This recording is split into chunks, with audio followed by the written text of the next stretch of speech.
It was tough. It was hard. It really took a toll, and that's why I left the country. I couldn't deal with the social judgments. I think it was also a reflection of our society in terms of how women are treated in our culture. I look at it like that. If you look at the Indian society, and I've talked about it, I'm an activist for women's rights. Um, Women are getting gang raped left, right, and center, and no one really cares. The crime rate against women, it's going up. So it's all a reflection. Women are, and I had made a statement long ago. I was straight out of Haryana, so innocent. I didn't know how to deal with the press. I said, "What? Women are treated like cattle where I come from in Haryana." I remember. Right? And it's true. Even to this day, they are, unfortunately.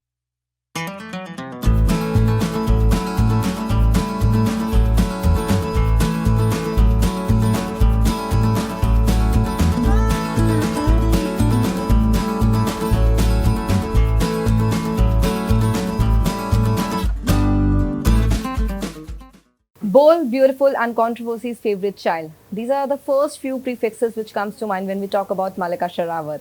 With a career spanning over 2 decades in Bollywood, she's back to web with Naqab and here to unmask a couple of secrets for us in Let's Talk. Here we have Malika Sherawat with us. Hi Malika, how are you? Hi, Ankita. Thank you for having me over. Malika, for the first thing, किस किस को unmask कर रहे हैं, किस किस का नकाब उतार रहे हैं हम आज? सबकी पोल खुलेगी आज, सबके नकाब उतर रहे हैं. वैसे भी हमारी इंडस्ट्री में सब लोग नकाब पहन के ही रहते हैं. एंड इट्स फन जब किसी का नकाब अनमास्क होता है, जब किसी की पोल खुलती है, जब किसी की ट्रू पर्सनालिटी सामने आती है. So, lot of unmasking is going to happen. But what took you this long as a break, if I should call it, that you took a series and a good sweet time to make a proper OTT debut? Because the last time when you came on, it was a brief experience Right. for the Bhoot Yes. series. So what was this for Naqab? What made you Because sign I'm a this? huge fan of Shomik Sen. He's directed the series और उन्होंने एक film बनाई थी गुलाब gang जो मुझे बहुत पसंद आई थी माधुरी और जूही चावला जी के साथ. And he is written a great character Zora. He and Saurav Mahapatra, they both have written this character Zora for me. ऐसे Zora is such a, she's a ruthless, ambitious woman.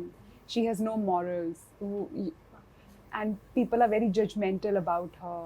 But she doesn't give a damn. She's immune to all this. ऐसे characters usually फिल्मों में लिखे नहीं जाते. So the whole story, and it's an investigative thriller. Somebody is dead. और हमारे बॉलीवुड में भी कितनी deaths हो रही हैं, you know. And whenever there is a death, there is bound to be investigation. There is bound to be speculation. Because बहुत pressure है बॉलीवुड में. Now whether these deaths, is it a murder, it's a suicide, we don't know. Exactly. So that's what the series is all about, the pressures of the film industry, the pressure of being in the limelight, and how we as an audience are so obsessed with the lives of celebrities, with the lives of famous people. I thought it was very relevant. It doing is Naqab. because we are actually, the word is obsessed with any celebrity. For that matter, when you started off in Bollywood, the obsession regarding you, the tag of you being the OG sex symbol, as everyone used to call you.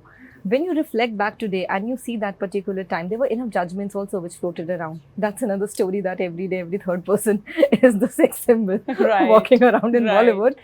But how did you perceive that? Because I can take some bits from your character and of course transport you back to the I old laugh times. at it. Really, I laugh. You can't take all this seriously. Come on. Exactly. It's not your life. It's one part of your life. And I think I'm happy I was one of the first ones to kind of... And one of the first ones to ruffle many feathers, actually, Yeah. if I have to say that. Yeah. And I really don't care. I can't be a hypocritical person. You've never been. No, I can't be. I can't be. I say the way things are. And I think a lot of people got really uncomfortable because, you know, Indians, we are very hypocritical. We are not comfortable with the truth. But when you see it today, from like 20 years back, when I'm talking about like murder, at the time it was this huge rage, and how do you analyze that particular era from then to now? I mean, so much has changed, so much has evolved. There is so much of acceptance, but you battled a lot, and the criticism was high because paparazzi was just invading the Indian media scene, and the articles, the whatever you used to say, used to wear, everything was headlines. How did you battle that entire prejudice? I think it was also a reflection of our society in terms of how women are treated in our culture. I look at it like that. If you look at the Indian society, and I've talked about it, I'm an activist for women's rights. women are getting gang raped left, right, and center, and no one really cares. The crime rate against women, it's going up. So it's all a reflection. Women are, and I had made a statement long ago. I was straight out of Haryana, so innocent. I didn't know how to deal with the press. I said, "What? Women are treated like cattle where I come from in Haryana." Right? And it's true. Even to this day, they are, unfortunately. So how I was treated was also a reflection of how society's mindset is towards the women. But I feel right now with internet, with OTT, with global exposure, it has kind of changed. It is not fully changed. It is mellowed down. There are judgments even now. We are very judgmental. Yeah, even like after Towards- any interview also there is an equal amount of judgment for what you Right. said and what you don't say. Right, right. But not towards the men. Men can get away with a lot of things. Yeah. I mean, when I would do anything outrageous in terms of the Indian definition of outrageous, like kissing was made such a big deal. I remember Today it's so common. Yeah, that's what I'm saying, Right? that this is something which nobody even talks about if you have a kiss scene in a film. Right. But your kissing scenes were just blown out of proportion, you think? Maybe I was too good at it. Maybe I was having a ball doing it. I'll give that to you. Maybe I was not apologetic or coy about it. And maybe You know, because we you have actresses in Bollywood who say in their dialogues, they have a library full of books, but their dialogues are like, "You touched me, I'm gonna have a baby." Even till this day. I totally agree with you. But Malika, was it also one of the key reasons that when West approached you for work, you were more than happy to go there and experiment because it resonated maybe with the way you were thinking and the kind of image you wanted as an actress?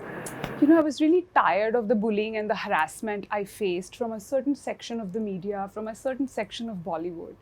I just needed an escape, and I really wanted to. And when I got this opportunity to work in the West, and the West really embraced me because they are very open-minded. They like women like me who are bold, who are not afraid to speak their mind, who are not afraid to take a stand. At the time in India, it was not appreciated, but I think it's a process of growth, right? We all evolve as a society, and that is what it was. So I really don't take all this seriously. It's all a part of the journey. I am, in fact, so grateful and thankful to Bollywood. It's made me who I am. It's given me everything. Jackie Chan came here and he cast me, right? So I've had these great experiences. I mean, I don't come from any filmy background. I'm a girl from Haryana. And to meet with President Obama and to hobnob with Jackie Chan on the red carpets, to have all these experiences, I'm only grateful for this. Malika, there's one thing which always stood by you, and for that matter was that I would also call you media's favorite child for that matter. Whatever you say now, you said even back then, or you will forever keep on saying, everything ends up becoming a headline for that matter. It was tough. It was hard. It really took a toll, and that's why I left the country. I couldn't deal with the social judgments, the moral judgments, and I feel whenever someone's discomfort and pain is used for profit, it is wrong. And a certain part of our society and our media does use a person's pain, a person's humiliation, discomfort for profit, because we are such a voyeuristic society, not only here, even in the West. Of It's course. voyeurism. We are obsessed with the lives of your We need to favorite. peek in the bedroom yeah, all the time. yeah. And that was happening too much with me. My name was being linked to people I'd never met, and she's a fallen woman, and this and that. It was unending, and it took a toll on me, of course. Also, that at the time, I was not as mature as I am now. I had not seen as much, lived as much. But now it's fun. I'm enjoying it. Yeah, and I think it's the best time. The OTT is actually giving out to people, and the act is the due, which for the longest time was not. Do you also think this medium will also help you to deconstruct the image, which, as we have been speaking about at length for the last couple of minutes, it has been made of you? That we have a certain kind of Malika Sherawat idea in our head, but now maybe this OTT medium might help you put across the actress which we never got enough to see. Right. I'm really not that bothered about the image. Really, it doesn't bother me that much because people's perception of me is their problem. It's not my problem, you know. I focus on, okay, what are the roles I'm getting? And fortunately, I'm getting very good acting roles. You know, acting was always there, but it kind of got overshadowed by the glamour. too Because- much overshadowed. I would But say. I've done a Dasavataram with Kamal Hassan. I That's did a what I'm saying, welcome. that- I did a Pyar Ke Side And Effects. But all those parts, like you yeah. said, they got overshadowed. So I think, like you said, with OTT right now, it's a golden period, especially for female actresses. Take the example of Delhi Crime. Right? You have a Shifali Shah. I love her. She's headlining the series. Now, where in which is supremely supremely sensitive. Now, where in mainstream Bollywood film would you see that? No, you wouldn't see that. So OTT is like fantastic. I love it. It's given a new lease of life to female actors. Nothing like that. But before we end, Malika, what's that one thing which today, when you reflect back, as I said, you are almost completing 2 decades. Yeah, just like, how do you see your journey fly by? 20 years is not something which, to survive in an industry which we know is male dominant, no matter what. Of course, we are progressing, but yes. But sweetie, male dominant is in the West also. Also. You know, it's everywhere. It's everywhere. But the rules are changing. There are people who are actually bringing in the change, and 20 years, the kind of work, the kind of cinema, and with this 2.0 version which we are talking about, that maybe OTT might be that one particular. You know what has really been very fruitful for me is that women now are not afraid of me and they're not intimidated by me. What do you mean by that? They're not afraid of Because you. I thought in the beginning, because I was so bold and bindas, I made certain kind of women uncomfortable. Really? Yes, I think so. And I think women love me more now, which is really nice for me because I'm an advocate for women and I want women to come up. I believe in the sisterhood. I encourage women and young girls and I want them to come up. In the beginning, I got very resentful vibes from women. Yeah, very hateful vibes from women. They were not comfortable with the idea. Some misinterpretation they were getting out of what you were doing. Because I guess how I was presented on screen and they were not comfortable with what I was doing on screen or the clothes I was wearing, or my whole demeanor. But we're also talking about 10 years ago. Yeah. You know, 10 to 15 years ago. when OTT was not so big, there was not so much of internet exposure. So that is a great thing that has happened, that women have started embracing me, which I love that. Whatever it is. So guys, this is Malika. Jaisa hai waisa hai. Talking from Dil se. So that's how I'll end it with her. Thank you so much. Thank you.